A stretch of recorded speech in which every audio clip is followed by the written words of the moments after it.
Today I thought I'd let you come back into my studio. We'll go and have a good look at some of the other paintings in my collection. Unfortunately, with the bigger your collection gets, you normally run out of room where to put them.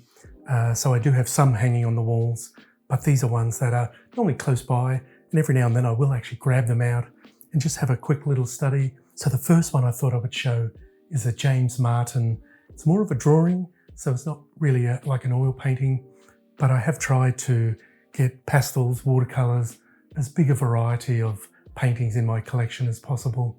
Sometimes I think as an artist you admire the most what you can't do, or you haven't been able to do as much. So this is a very strong figurative piece and a strong figurative narrative, and just the drawing's excellent, the line work. It's just a magnificent piece, and when I saw it, James wasn't sure if he had sold it, and I wasn't going to be surprised and ultimately disappointed if he hadn't, because I thought it was such a great piece. But and we left it alone for a while, and he came back to me about 3 months later saying, "Collie, I found that painting. It's still available." So it's funny how a painting, an artwork, has a life of its own, and a story behind it as well. And the next one is actually based on my friendship with Nancy Guzik and meeting Richard Schmid in 2019. I've been invited back to spend time with Nancy since COVID, and she asked me if I minded if she painted my portrait, which I'd never really had a portrait painted on myself since I was probably about 8 or 9, and I'm not sure if my parents still have those. They were old Conti drawings from memory from a local Brisbane artist. But this one, not only do I feel Nancy's work is brilliant, but I felt she's done a really marvellous job. And it's very flattering to actually have a painting painted of yourself as well. And once again, that's an area that I want to move into. So I see that as great inspiration. I did study portraiture when I was about 23, maybe going 24, quite a long time ago. But so that's going to, I think, prove over time as a great benchmark, but also inspiration. The next painting is actually a pastel. It's one that I swapped with an artist friend, Brian Allison, really lovely gentleman. We were teaching about 2 hours away from where I live, and we quickly bonded. We both enjoyed and admired each other's work, and I do love his work. He did win quite a few big art prizes, so he was highly regarded, but he was probably one of those artists that didn't really promote himself. He sort of just rolled with things, and that's perfect. We're all on our own journey. We're all trying to do different things. I'm aiming with the teaching and the YouTube and everything, just to see if I can give back as much as I've been given as well. The next one is a John McQualter, a Melbourne-born, I believe, or he has resided in Melbourne for many years. I remember seeing John's paintings in a book in about 1990, 91, 92, and loved the simplicity. And he'd normally do a lot of beach scenes, but then later on, I think he has a love for cricket, the game of cricket as well. So I managed to pick up, went to his place and had a lovely afternoon, a cup of coffee, and swapping a painting. So I think he's got one from Victoria of mine, and I remember the painting well. And it's an area that I do enjoy. It's out near the Grampians, the west of Melbourne. And then the next one is a Joseph Zbukvic. I had the pleasure of meeting Joseph in about 1991, but we didn't really become more friends for probably 10 or even 14 years later, when I started teaching at some of the big venues in Sydney and Melbourne and throughout Australia. And we caught up about 5 years ago. I think it was just before COVID. I was doing a teaching stint in Melbourne, and thankfully Joseph was home, and he was so sort of courteous that I only really rang him in the morning because I was in and around Melbourne, and I knew he had his little studio there, and he made some time with his wonderful partner Lisa in the afternoon, and we had a lovely dinner and swapped a painting and got to have a good look around his studio as well. But I'm sure you know of his work, but I'm thrilled to have one of his in my collection.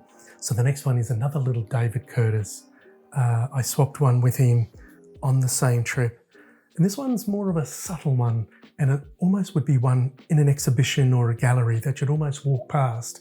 But once again, I'd probably try and go for the big dramatic light, the light up against the dark, big distance.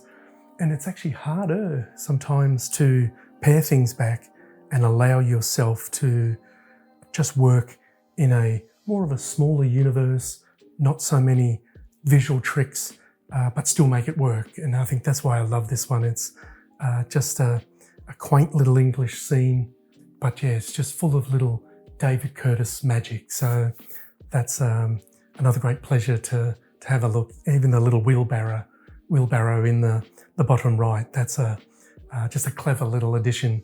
And it's almost the way that if you took, say, that out, the painting could really be diluted. But he's such a master of the narrative and just how much to put into a painting and what to leave out as well. The next one is from Dale Marsh, a Queensland-born artist. He does live close to me, and he's actually become almost a mentor, another mentor there, artist mentor that I attended a workshop when I was about 23. I didn't actually know of him that well, so I stumbled into it, unsure what to expect. But Dale and I, we've stayed in contact and we've swapped painting, and I'd love to actually swap another one with him, hoping that he's up for that. But no, I think the thing I love with Dale's work is the sheer looseness, his use of light and colour, and he's quite figurative orientated as well. So I think that's always been a great attraction. And I actually did a drawing class with him, and boy, in that 3 hours of the class, I probably learnt what would have taken me a year. So that's why another great reason why to attend workshops or get some training from someone who's made all the mistakes, or made most of the mistakes, I should say. The next one is by Jim Edwards. I think this was the very first painting that I acquired from my little collection. I think I was about 27, 28. I believe Jim's mother liked my painting, so I think Jim was swapping the painting so that his mother, but ultimately I guess he will have that painting returned to him at some stage. Unfortunately, Jim kind of got a little typecast, and I think that's in his own words as well. He would do a lot of scenes with girls in white dresses. This one is really just a couple of guys. They're probably on a fishing trip talking about the day's fishing or what's ahead of them. And I think, once again, it's that figurative, lovely sort of simple grouping, but really well done. And Jim's work's always super strong, but I'm not sure how much he's painting these days. I know I haven't seen much exhibited, so that is a little bit of a shame if he's still not, but that's just part of the cycle of painting. He may just be on a little bit of a break.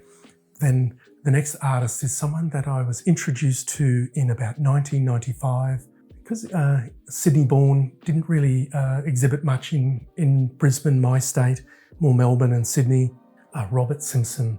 I was fortunate to be able to buy this off an artist friend. This one hangs in our kitchen area, and it's kind of one of those ones that really does hold its place beautifully. It's very dramatic, coastal scene.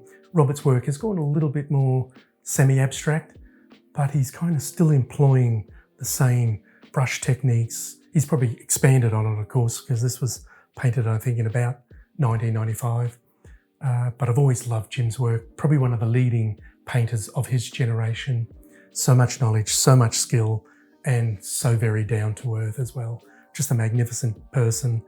And it's been a few years since we've caught up, so it'd be lovely at some stage to catch up. And the final one is, and I think this was my second painting that I collected from another artist that I admired from a distance. I would see his work in the galleries where my father had paintings, and I would always, once I'd drop the paintings off, I'd always have a walk around, but I'd make a beeline straight to Hal's work.